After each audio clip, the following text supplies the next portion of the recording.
Hello বন্ধুরা, সবাই কেমন আছেন? আশা করি সবাই ভালো আছেন। চলে আসলাম নতুন একটা ব্লগ নিয়ে। আমি সমর বিশ্বাস আপনাদের মাঝে। দেখতে থাকুন ব্লকের বাকি অংশ।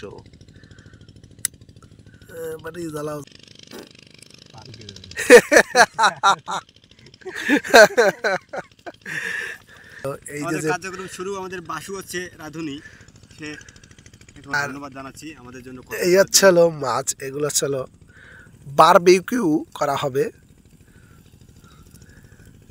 হয় না, এই চিংড়ি মাছের পাকোড়া হবে এখন। চিংড়ি মাছের পাকোড়া সুন্দরভাবে। হ্যাঁ, মাছগুলো তো খেতে অনেক সুস্বাদু। মিনিট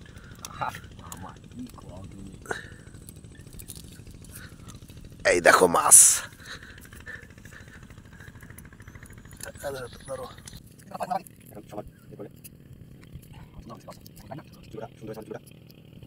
চুলোটা একটু নিচে করেছি কারণ বাতাস, প্রচুর বাতাস, এই জন্য নিচে করে পুরাচ্ছি যাতে আগুনটা নিভে না যায়। প্রাকৃতিক চুলো, পাওয়া যাবে না।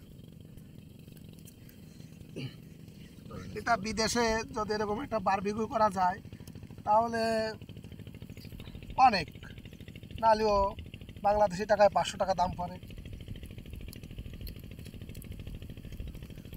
এটা মায়া,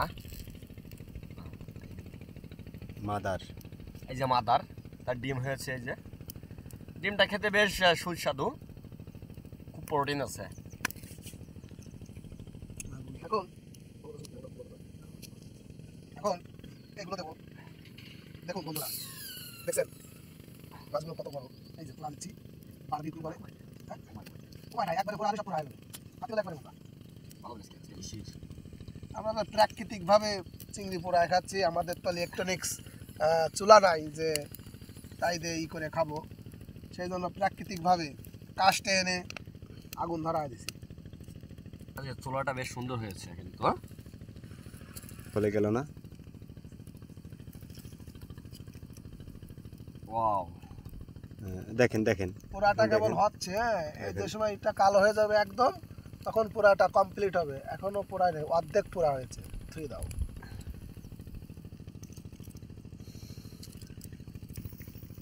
এটা পিঠা হয়ে গেছে। এই ডিমগুলো ঘেরে আসলে এই চিংড়ি পোড়া যদি না খাওয়ায় তাহলে মনে হয় যে কি যেন একটা খাই নাই। আসলে স্বাদটাই অন্য রকমের। বিদেশিরা কেন তো চিংড়ি মাছ খায় জানেন? স্বাদের জন্য। একবার খাইলে বারবার খাইতে ইচ্ছে করে।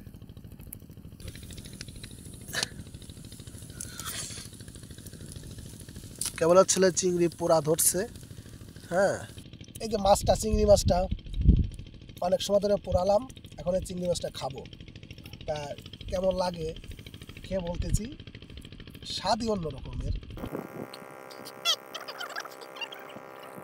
মাথাটা একটু ছিঁড়ে আলাদা করে তুই, মাথাটা পরে খাবো। হ্যাঁ, ঘিলুতে স্বাদ বেশি। দেখছেন, এই যে সুন্দর করে মাথাটা ছিঁড়ে বনের পর রাখলাম, কারণ প্লেট তো আর নেই।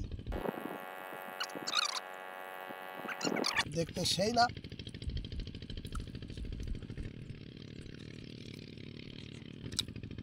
আসলে ভীষণ স্বাদ, ভীষণ স্বাদ।